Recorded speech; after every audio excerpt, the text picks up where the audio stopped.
सभी को नमस्कार। राकेश विजन ऐप पर आप सभी का स्वागत है। और इस वीडियो में हम आधुनिक भारत के साम्राज्य विस्तार के बारे में चर्चा करेंगे। और उससे पहले 18वीं सदी में प्रमुख राज्य एवं राजनीतिक दशा क्या थी उनको देखें। मुगल वंश 1526 से 1707 और 1707 से 1858 तक, ये दो हिस्सों में इसको पढ़ेंगे। 1707 तक मुगलों का नियंत्रण भारतीय उपमहाद्वीप के एक बड़े भूभाग पर था, लेकिन विभिन्न कारणों से मुगलों का पतन हुआ और 1750 तक आते आते मुगलों की सत्ता दिल्ली व उसके आसपास के क्षेत्रों तक सिमटकर रह गई थी। नेक्स्ट है 18वीं सदी के पूर्वार्ध व मध्य में उत्तर पश्चिम से विदेशी आक्रमण ने भी न केवल मुगलों की स्थिति को कमज़ोर किया, बल्कि उत्तर पश्चिम व उत्तर भारत में राजनीतिक अस्थिरता को जन्म भी दिया। जैसे नादिर शाह का 1739 में आक्रमण और उदाहरण 1748 से 1767 तक के मध्य अहमद शाह अब्दाली के भी भारत पर कई बार आक्रमण हुए थे।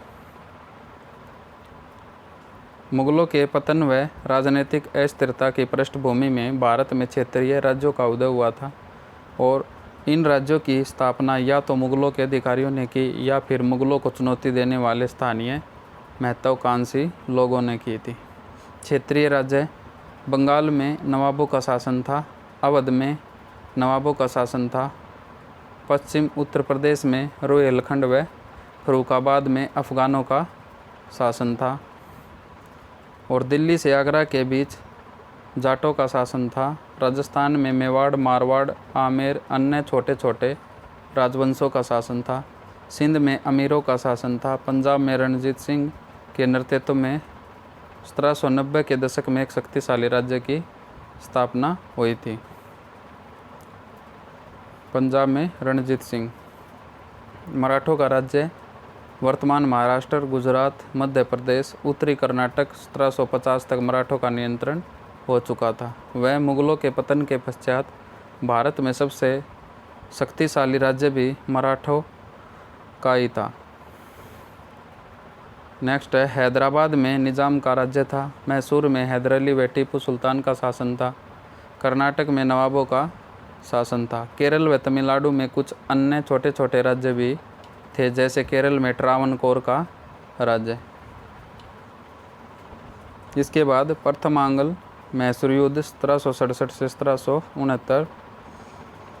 मैसूर पर वडियार वंश के चीका कृष्ण राज नामक शासक का शासन था। परिस्थितियों का फ़ायदा उठाकर 1761 में हैदर अली ने मैसूर की सत्ता पर नियंत्रण स्थापित किया, और 1761 से 1767 के बीच परिस्थितियों का फ़ायदा उठाकर कर्नाटक, तमिलनाडु एवं केरल में साम्राज्य का विस्तार भी किया गया था।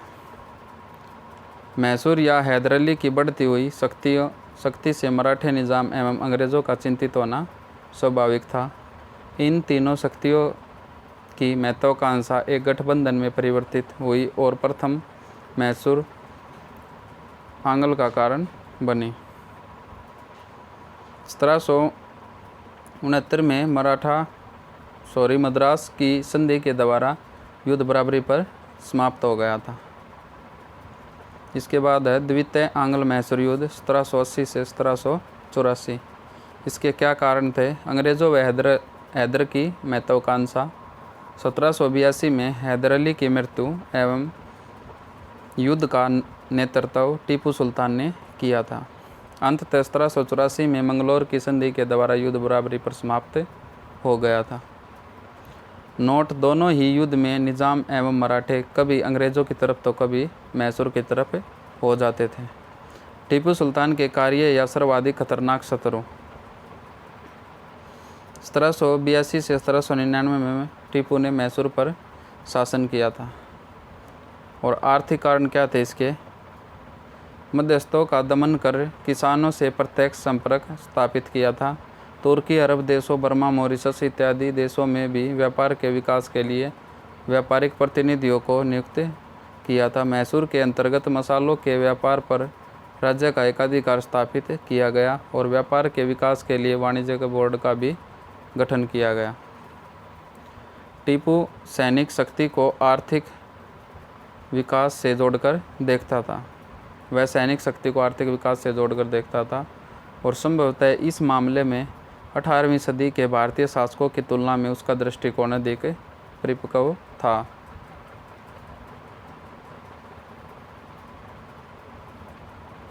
नेक्स्ट है सैनिक कारण। फ्रांसीसियों की मदद से सेना का आधुनिकीकरण हुआ। नौ सैनिक क्षमता के विकास के लिए न केवल नौ सेना बोर्ड का गठन किया बल्कि नौ सैनिक जहाज़ों के निर्माण के लिए डाकयार्ड का भी गठन किया गया और ब्रिटिश विरोधी राष्ट्रों के साथ संपर्क स्थापित करने का प्रयास भी किया, जैसे कि फ्रांस में। 1790 के दशक में जब नेपोलियन का उदय हुआ तो इसने नेपोलियन के साथ पत्राचार भी किया था। तो यह था टीपू के बारे में। आधुनिक विचारों का प्रभाव। फ्रांसीसी क्रांति के दौरान समानता, स्वतंत्रता जैसे विचार लोकप्रिय हुए और इन विचारों की समझ टीपू को भी थी और टीपू ने श्रीरंगपट्टनम में स्वतंत्रता की याद में एक वृक्ष लगाया था। इतना ही नहीं, फ्रांसीसी क्रांति के जैकोबिन क्लब का सदस्य बना। आधुनिक विचारों से प्रभावित कोई भी शासक भारत में अंग्रेज़ों के लिए एक बड़ी चुनौती बन सकता था और यही कारण है कि अंग्रेज़ों ने टीपू को सर्वाधिक खतरनाक शत्रु माना था। नेक्स्ट है तृतीय आंग्ल मैसूर युद्ध। इसके क्या कारण हैं? अंग्रेज़ों की महत्वाकांक्षा, टीपू के कार्य एवं टीपू का ब्रिटिश विरोधी दृष्टिकोण। फ्रांसीसी क्रांति के कारण फ्रांस में राजनीतिक अवसर था। अंग्रेज़ों ने इसे अवसर के रूप में देखा था और अंग्रेज़ों के द्वारा निज़ाम एवं मराठों के साथ मैसूर विरोधी गठबंधन का निर्माण हुआ था। घटनाक्रम क्या इस युद्ध का? टीपू की पराजय 1792 में श्रीरंगपट्टनम की संधि के द्वारा युद्ध समाप्त हुआ था। टीपू को आधा भूभाग अंग्रेज़ों व उसके सहयोगियों को देना पड़ा। वह एक बड़ी राशि हर्जाने के रूप में भी एवं 2 पुत्रों को अंग्रेज़ों के पास बंधक के रूप में भी छोड़ना पड़ा था। नोट: मैंने अपने मित्रों को शक्तिशाली बनाए बिना शत्रु को कमज़ोर कर दिया और कॉर्नवालिस भारत में गवर्नर 1786 से 1793 के मध्य था। चतुर्थ आंग्ल मैसूर युद्ध 1799 में। युद्ध में टीपू की पराजय व युद्ध के दौरान ही लड़ते हुए टीपू की मृत्यु हुई। मैसूर पर अंग्रेज़ों का नियंत्रण तथा मैसूर का एक छोटा सा भूभाग वडियार वंश के एक उत्तराधिकारी को दिया गया था। वडियार वंश के शासक से सहायक संधि पर भी हस्ताक्षर कराया। तीसरे व चौथे युद्ध में प्रारंभ से अंत तक निजाम व मराठों ने अंग्रेज़ों का साथ दिया था। इसके बाद है नेक्स्ट टॉपिक है वेलेस्ली एवं साम्राज्य विस्तार। वेलेस्ली 1798 से 1805 तक भारत में गवर्नर रहे थे। सबसे पहले इसकी पृष्ठभूमि, फिर इसका विस्तार में हमें युद्ध पढ़ने होंगे और पेंशन है, फिर सहायक संधि है, सहायक संधि क्या थी और इसका क्या प्रभाव था, और डेनमार्क, गोवा, मिस्र, ईरान, इनका क्या संबंध था। सबसे पहले पृष्ठभूमि है। वेलेस्ली जब भारत में गवर्नर जनरल बनकर आया उस समय अंग्रेज़ उत्तर एवं पूर्वी भारत व दक्षिण भारत में सर्वश्रेष्ठ शक्ति के रूप में स्थापित हो चुके थे, लेकिन मैसूर की चुनौती पूरी तरह से समाप्त नहीं हुई थी। मराठे न केवल शक्तिशाली थे बल्कि एक बड़े भूभाग पर उनका प्रभाव भी था और उत्तर पूर्वी भारत में भी सिंध एवं पंजाब एक संप्रभु राज्य के तौर पर बेहतर स्थिति में थे। अंतर्राष्ट्रीय स्तर पर यूरोप में एक शक्ति के तौर पर फ्रांस व नेपोलियन का उदय हुआ। नेपोलियन अंग्रेज़ों को भारतीय उपनिवेश से अलग थलग करना चाहता था। टीपू नेपोलियन से संपर्क विस्थापित करने की कोशिश कर रहा था और इसी पृष्ठभूमि में वेलेस्ली ने भारत में आक्रामक नीति अपनाई थी और यह आक्रामक नीति ही साम्राज्य विस्तार कहलाई। और साम्राज्य विस्तार वेलेस्ली ने किन किन माध्यमों से किया था? युद्धों के द्वारा, पेंशन के माध्यम से, साइक संधि के द्वारा और नेपोलियन के खतरे से निपटने के लिए। युद्धों के द्वारा है, चतुर्थ मैसूर युद्ध में मैसूर की पराजय हुई, वह मैसूर पर अंग्रेज़ों का नियंत्रण हो गया था। द्वितीय आंग्ल मराठा युद्ध के द्वारा मराठों को भी अंग्रेज़ों पर निर्भर बनाया गया, तो यह था साम्राज्य विस्तार युद्धों के द्वारा। नेक्स्ट है, पेंशन के माध्यम से कर्नाटक, तंजौर इत्यादि के शासकों को पेंशन देकर इन राज्यों की जिम्मेवारी अंग्रेज़ों ने अपने ऊपर ले ली थी। ये पेंशन के माध्यम से इन राज्यों की जो जिम्मेवारी थी वो अपने ऊपर ले ली थी। साइक संधि के द्वारा वेलेस्ली ने हैदराबाद, मैसूर, तंजौर, अवध, पेशवा, भोसले, सिंधिया इत्यादि राज्यों को अंग्रेज़ों पर सुरक्षा के दृष्टिकोण से निर्भर बनाया गया। वह इन राज्यों के एक बड़े भूभाग की संप्रभुता अंग्रेज़ों को दी गई।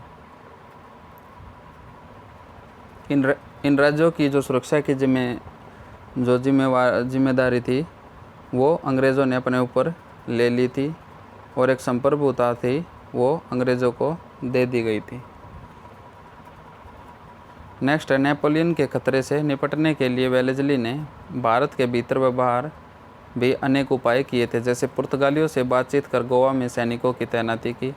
भारत में डेनमार्क के व्यापारिक केंद्रों पर वेलेस्ली ने कब्जा किया और डेनमार्क के ये 2 केंद्र थे, कौन कौन से? भारत में ट्रैकोबार, ये पांडुचेरी में था, और सेरमपुरम कलकत्ता में। नेक्स्ट, नेपोलियन से लड़ने के लिए भारत में एक सेना मिस्र भेजी गई और मॉरिशस पर आक्रमण की योजना बनाई। ईरान या फ्रांस में एक दूत के माध्यम से यह सुनिश्चित किया कि ईरान के शासक फ्रांसीसियों को सहयोग नहीं देंगे। नेक्स्ट है, साइक संधि क्या है? भारत में साम्राज्य विस्तार के संदर्भ में मुख्यतः अंग्रेज़ों के द्वारा प्रयोग में लाई जाने वाली नीति, जिसमें सुरक्षा के दृष्टिकोण से भारतीय राज्यों को अंग्रेज़ों पर निर्भर बनाया जाता था, इसे कहा जाता था साइक संधि। सुरक्षा के दृष्टिकोण से भारतीय राज्यों को अंग्रेज़ों पर निर्भर बनाया जाता था, ये साइक संधि थी। हालांकि भारत में इसकी शुरुआत का श्रेय सबसे पहले डुप्ले को जाता है और अंग्रेज़ों में किसको? क्लाइव पहला गवर्नर था जिसने अवध के साथ साइक संधि की थी। वेलेस्ली ने साम्राज्य विस्तार के लिए इस संधि को महत्वपूर्ण हथियार बनाया तथा निर्भर राज्यों से सुरक्षा के बदले पैसे के साथ साथ अधिक से अधिक संप्रभुता युक्त भूभाग प्राप्त करने की कोशिश भी की थी।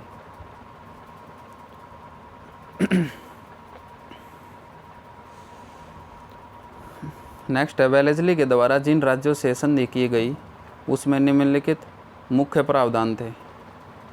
सुरक्षा की जिम्मेदारी अंग्रेज़ों व कंपनी पर होगी और इसके बदले में संप्रभुता युक्त भूभाग या पैसे अंग्रेज़ों को दिए जाएंगे। सुरक्षा की जिम्मेदारी अंग्रेज़ों ने तो ले ली थी, लेकिन इसके बदले में पैसे अंग्रेज़ों को दिए जाएंगे और एक संप्रभुता युक्त भूभाग भी अंग्रेज़ों को दिया जाएगा। प्रत्येक राज्यों के दरबार में एक ब्रिटिश रेजिडेंट होगा जो आंतरिक मामलों में हस्तक्षेप नहीं करेगा। संधिकर्ता राज्यों की विदेश नीति कंपनी के द्वारा संचालित होगी। अंग्रेज़ों की अनुमति के बिना संधिकर्ता राज्य किसी यूरोपियन या अमेरिकन को सेवा में नहीं रखेंगे। नेक्स्ट, अंग्रेज़ों के दृष्टिकोण से वेलेस्ली की साइक संधि का महत्व। साइक संधि अंग्रेज़ों के दृष्टिकोण से अत्यधिक लाभप्रद थी। संप्रभुता युक्त भूभाग के कारण न केवल भारत में ब्रिटिश साम्राज्य का विस्तार हुआ, बल्कि रणनीतिक महत्व के क्षेत्र पर भी अंग्रेज़ों का नियंत्रण एवं आर्थिक दृष्टिकोण से भी यह नियंत्रण फायदेमंद रहा। जैसे अवध से पश्चिम उत्तर प्रदेश का क्षेत्र लिया गया।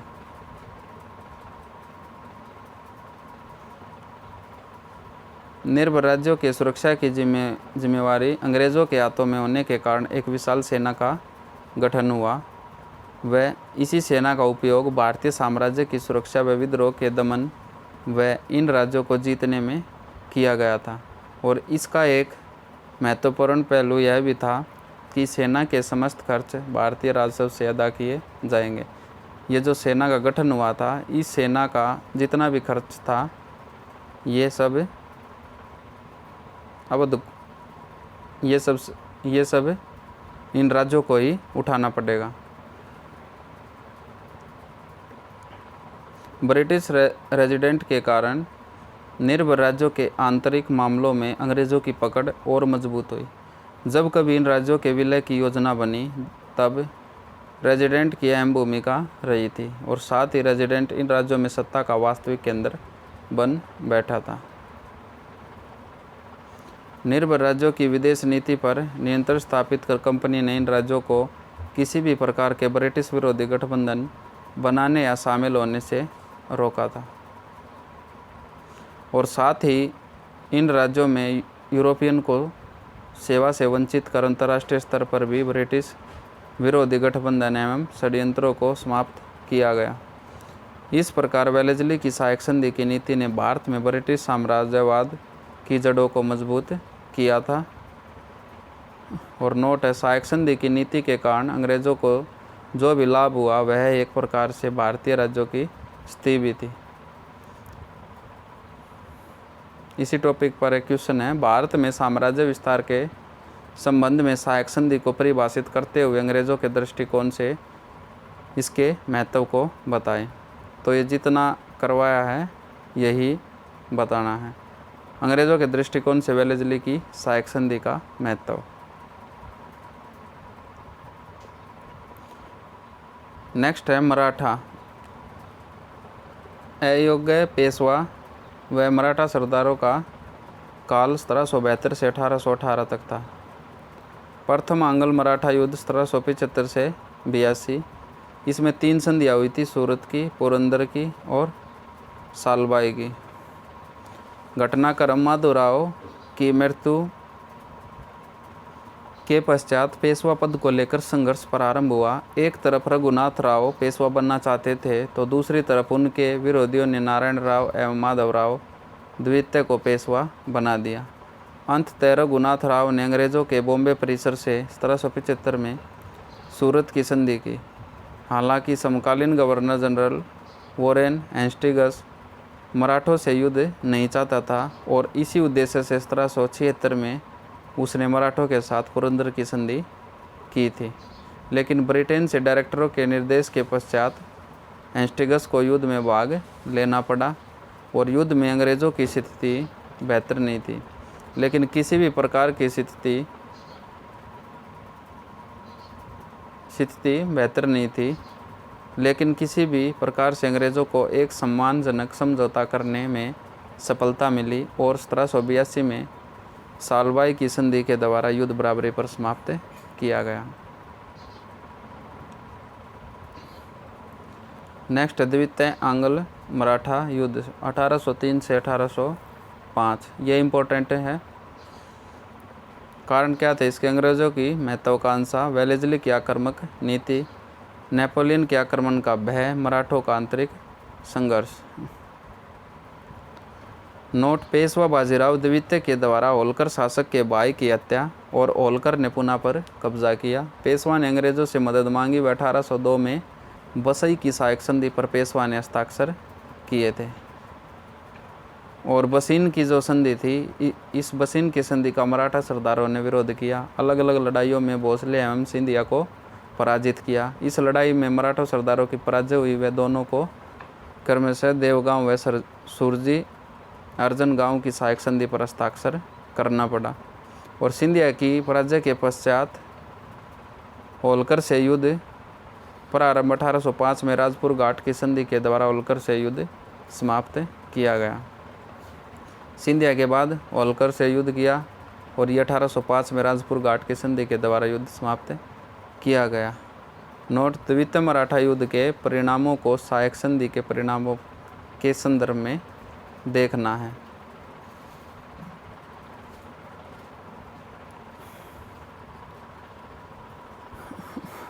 नेक्स्ट है तृतीय आंग्ल मराठा युद्ध 1817 से 1818। अंग्रेज़ों के नियंत्रण में पेशवा व अन्य मराठा सरदारों में असंतोष। पेशवा ने युद्ध की शुरुआत की। युद्ध में मराठों की पराजय और पेशवा का पद समाप्त हो गया तथा पेशवा को पेंशन दिया गया व कानपुर के पास रहने के लिए बिठूर नामक स्थान दिया गया था।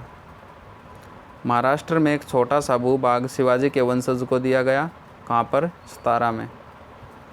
नेक्स्ट है नोट, तृतीय मराठा युद्ध से पूर्व अंग्रेज़ों ने पिंडरियों की शक्ति का दमन किया। पिंडारी लुटेरों का दल था और मराठों के साथ ये सैनिक अभियान में साथ जाया करते थे। तृतीय मराठा युद्ध के दौरान ही 1 जनवरी 1818 को भीमा कोरेगांव की लड़ाई हुई थी और 1814 से 16 में आंग्ल नेपाल युद्ध एवं नेपाल की पराजय हुई। 1824 से 26 प्रथम आंग्ल बर्मा युद्ध हुआ।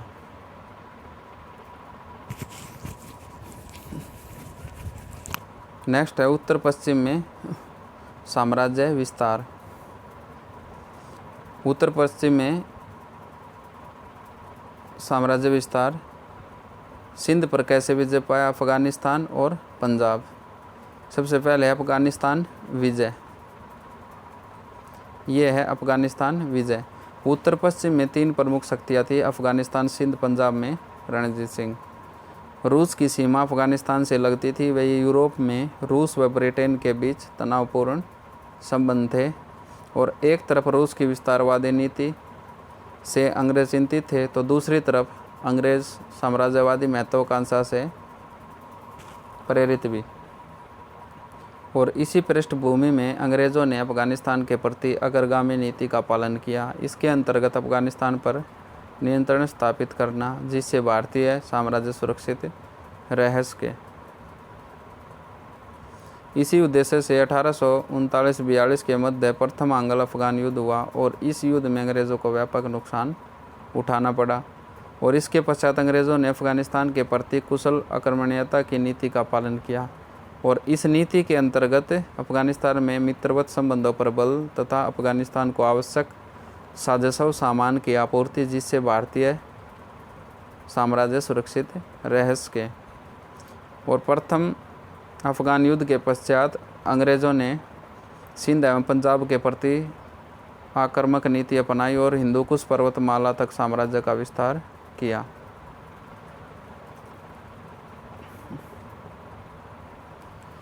इसके बाद है प्लासी की लड़ाई।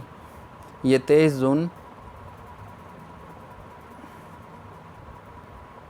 जून को हुई थी। अफगान असफलता के कारण 23 जून 1757 अंग्रेज़ों की नौसैनिक श्रेष्ठता अपेक्षाकृत अंग्रेज़ों की बेहतर कूटनीति, जैसे मानिकचंद को अपनी तरफ मिला लिया था और प्लासी की लड़ाई से पूर्व नवाब के अधिकारियों व बंगाल के धनी व्यापारियों को अपनी तरफ अंग्रेज़ों ने मिला लिया था। ये इसके असफलता के कारण है।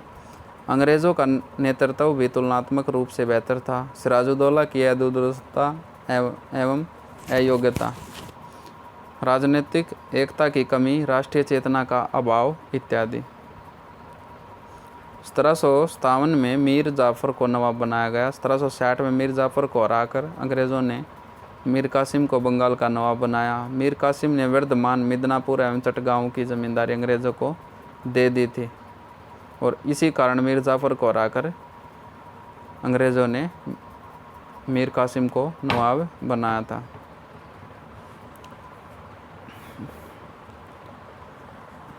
नेक्स्ट है बक्सर का युद्ध। ये कंपनी या अंग्रेज़ का नेतृत्व एक्टर मुनरो कर रहा था और बंगाल से मीर कासिम, अवध से सिराजुद्दौला और मुगल शाह आलम द्वितीय कर रहे थे। मीर कासिम को कारण क्या थे? मीर कासिम को जिन शर्तों पर नवाब बनाया गया था उन शर्तों का पालन करते हुए वह स्वतंत्र शासक के तौर पर कार्य करना चाहता था, जबकि ब्रिटिश अधिकारी उसे कठपुतली नवाब के रूप में देखना चाहते थे। अतः दोनों की महत्वाकांक्षा युद्ध का कारण बनी। नवाब बनने के पश्चात मीर कासिम ने अपनी राजनीतिक व आर्थिक दोनों ही स्थितियों को मजबूत करना चाहा। जैसे मुर्शिदाबाद से बंगाल की राजधानी मुंगेर स्थानांतरित किया। मुंगेर में बंदूक बनाने का कारखाना लगाया हुआ राम नारायण नामक समर्थक अधिकारी की हत्या भी की थी। और साथ ही भू राजस्व वसूली पर भी विशेष ध्यान दिया था। इसी दौरान मुक्त व्यापार के प्रावधानों को लेकर कंपनी एवं नवाब में टकराव प्रारंभ हुआ। कंपनी के कर्मचारी वह तरीके से भारतीय व्यापारियों को मुक्त व्यापार सुविधा उपलब्ध करा रही थी। इससे नवाब को आर्थिक नुकसान हो रहा था। बातचीत से इस समस्या का समाधान नहीं निकल पाया। अंततः मीर कासिम ने भारतीय व्यापारियों को भी कर मुक्त व्यापार की अनुमति प्रदान की और अंग्रेज़ों ने फिर इसका विरोध किया और इसी मुद्दे को लेकर संघर्ष की शुरुआत हुई, जो अंततः बक्सर के युद्ध के रूप में सामने आए थे। 1763 में अंग्रेज़ों ने पुनः मीर कासिम को नवाब मीर जाफ़र को नवाब बनाया। 1765 में मीर जाफ़र की मृत्यु के पश्चात उसके पुत्र नजमुद्दौला को बंगाल का नवाब बनाया। बक्सर के युद्ध में अंग्रेज़ों की जीत हुई और पराजित शक्तियों से अलग अलग संधियाँ की गई।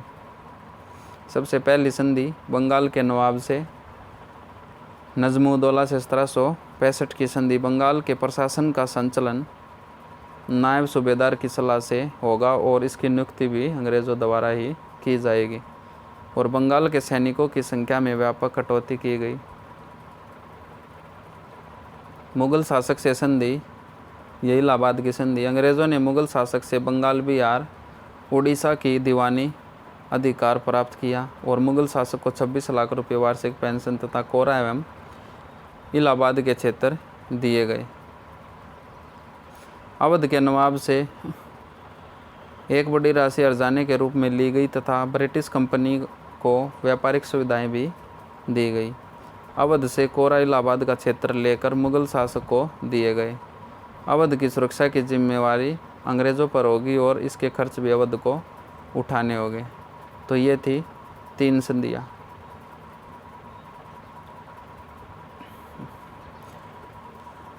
नेक्स्ट है बंगाल में द्वैध शासन 1765 से 1772।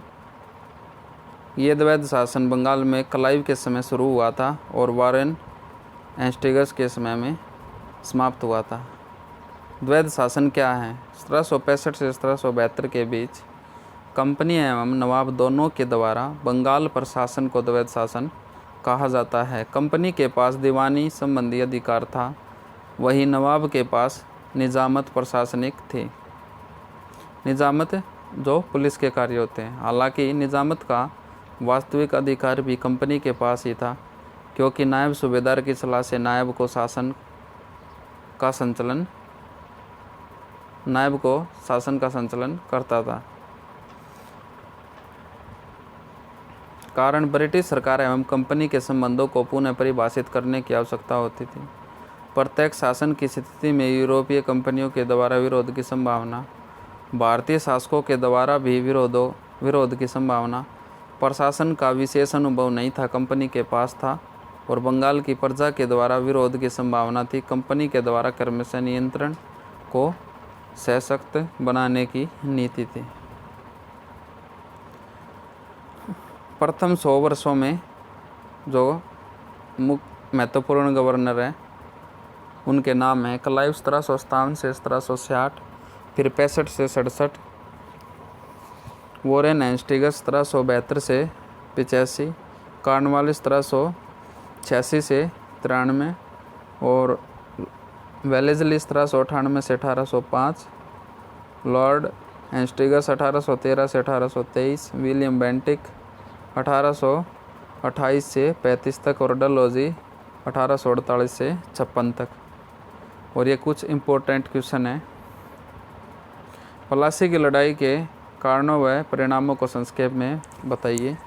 बंगाल पर अंग्रेज़ों के नियंत्रण के विभिन्न चरणों को बताइए। तो ये एक ही क्वेश्चन है, ये सब एक ही क्वेश्चन है, इनकी स्टेप अलग अलग है। लिखना वही है जो पीछे हमने अब पढ़ा है।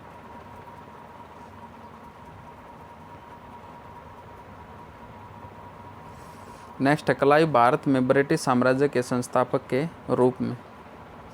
द्वितीय कर्नाटक युद्ध के दौरान कर्नाटक में फ्रांसीसियों की विफलता और अंग्रेज़ों की सफलता में क्लाइव की भूमिका थी। 1757 के प्रारंभ में कलकत्ता पर पुनः नियंत्रण स्थापित करने में कलायू की भूमिका थी और बंगाल के नवाब को हटाने से संबंधित षड्यंत्र में कलायू की महत्वपूर्ण भूमिका। प्लासी की लड़ाई में अंग्रेज़ों की सफलता में कलायू का योगदान। प्लासी की सफलता के पश्चात बंगाल में अप्रत्यक्ष नियंत्रण की नीति के निर्धारण में कलायू की भूमिका। और इसी समय तृतीय कर्नाटक युद्ध में कलायू के निर्देशन में बंगाल के संसाधनों का उपयोग। कलायू की योग्यता को देखते हुए बक्सर युद्ध के पश्चात 1765 में दोबारा कलायू को गवर्नर बनाया गया। वह अवध एवं मुगल शासक के साथ की गई संधि कलायू के ही दिमाग के उपज थी। जैसे अप्रत्यक्ष नियंत्रण को जारी रखना, बंगाल में द्वैध शासन, अवध को सुरक्षा के दृष्टिकोण से निर्भर बनाना, भारतीय राजस्व पर एक विशाल सेना का गठन, बंगाल के राजस्व पर नियंत्रण इत्यादि। नेक्स्ट है सिंध विजय। मुगलों के कमज़ोर होते हुए भी सिंध में भी एक स्वतंत्र राज्य की स्थापना हुई। 1809 में अंग्रेज़ों व सिंध के बीच मित्रता की संधि हुई, जिसमें सिंध ने फ्रांसीसियों को अपने क्षेत्र में बनाने या निवास नहीं करने का आश्वासन दिया। 1832 में एक व्यापारिक संधि हुई। 1839 में सिंध को सहायक संधि पर हस्ताक्षर करना पड़ा और साथ ही सिंध ने प्रथम अफगान युद्ध में अंग्रेज़ों को सहयोग दिया। इसके बावजूद सिंध का विलय 1843 में ब्रिटिश साम्राज्य में किया गया और इसके कारण अफगानिस्तान में अंग्रेज़ों को होने वाले नुकसान से उनकी प्रतिष्ठा को ठेस पहुंची थी। रूस का खतरा भी व्याप्त बना हुआ था और आगे भी अफगानिस्तान व पंजाब के विरुद्ध युद्ध की स्थिति में सिंध का क्षेत्र अंग्रेज़ों के लिए उपयोगी था, इसीलिए सिंध पर विजय पाने की कोशिश की। सिंध की सीमा समुद्र से भी लगती थी और क्या फ़ायदा था इससे, और सिंध का बाजार एवं कच्चे माल के दृष्टिकोण से भी यह महत्व रखता था। नेक्स्ट है पंजाब विजय। पंजाब में रणजीत सिंह सुकरचकिया मिसल ये एक संघ है कि रणजीत ने 1792 से 1839 के मध्य अपेक्षाकृत एक विस्तृत साम्राज्य की स्थापना की। इस साम्राज्य में पाकिस्तान का एक बड़ा भूभाग, भारतीय पंजाब, हिमालय व कश्मीर का क्षेत्र भी शामिल था। रणजीत सिंह ने न केवल एक बड़े साम्राज्य की स्थापना की बल्कि समकालीन दो शक्तिशाली शत्रुओं से साम्राज्य सुरक्षित भी रखा। वे दो शक्तियाँ कौन कौन सी थी? अफगानिस्तान व अंग्रेज। रणजीत सिंह ने एक तरफ फ्रांसीसियों की मदद से सेना का आधुनिकीकरण किया और यूरोप के कई देशों के नागरिकों को सेना में शामिल किया, जैसे जर्मनी, फ्रांस, ब्रिटेन, स्पेन इत्यादि। अमृतसर व लाहौर में तोप बनाने का कारखाना लगाया। दूसरी तरफ अंग्रेज़ों के साथ संबंधों को मित्रवत बनाए रखा और 1809 में अंग्रेज़ों एवं रणजीत सिंह के बीच अमृतसर की संधि या शाश्वत मित्रता की संधि हुई थी।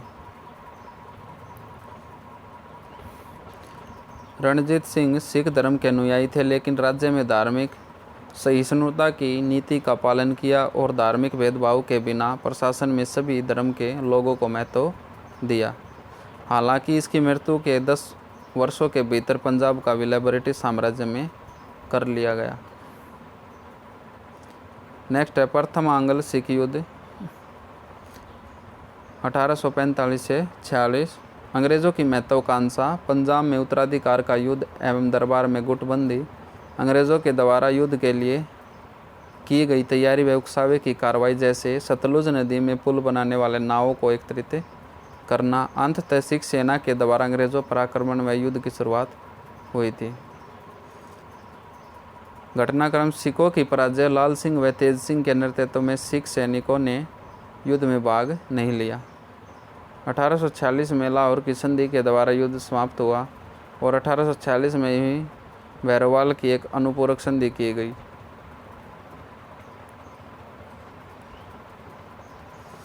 द्वितीय आंग्ल सिख युद्ध 1848 से 49। मूलराज एवं शेर सिंह नामक अधिकारियों के विद्रोह को आधार बनाते हुए डलहौजी ने पंजाब का विलय 1849 में ब्रिटिश साम्राज्य में किया था। 1848 से 56 में डलहौजी एवं साम्राज्य विस्तार। युद्धों के द्वारा 1849 में पंजाब का विलय, 50 में सिक्किम का और 52 में द्वितीय बर्मा युद्ध एवं दक्षिणी बर्मा का विलय। नेक्स्ट है शांतिपूर्ण तरीके से, या इसे बोलते डॉक्ट्रिन ऑफ लैप्स, गोद निषेध नीति। जो राज्य अंग्रेज़ों पर निर्भर थे, यदि उन राज्यों के स्वाभाविक उत्तराधिकारी नहीं थे तो अंग्रेज़ों की अनुमति के बिना गोद लेकर किसी को उत्तराधिकारी घोषित नहीं कर सकते थे। ये इस नीति का कहना था।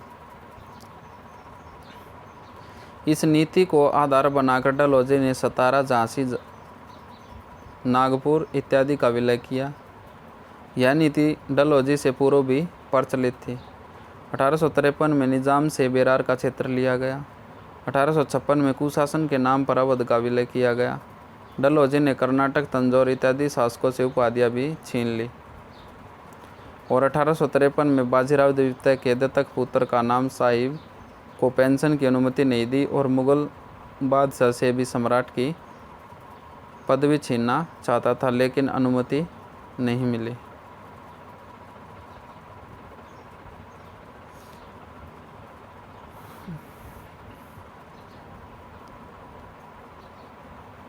अठारह सौ 78 से 79 में द्वितीय अफगान युद्ध हुआ और 1885 में बर्मा का ब्रिटिश साम्राज्य में विलय हुआ। इम्पोर्टेंट क्वेश्चन है, स्पष्ट कीजिए कि मध्य 18वीं शताब्दी का भारतीय विखंडित राजतंत्र की छाया से किस प्रकार ग्रस्त था।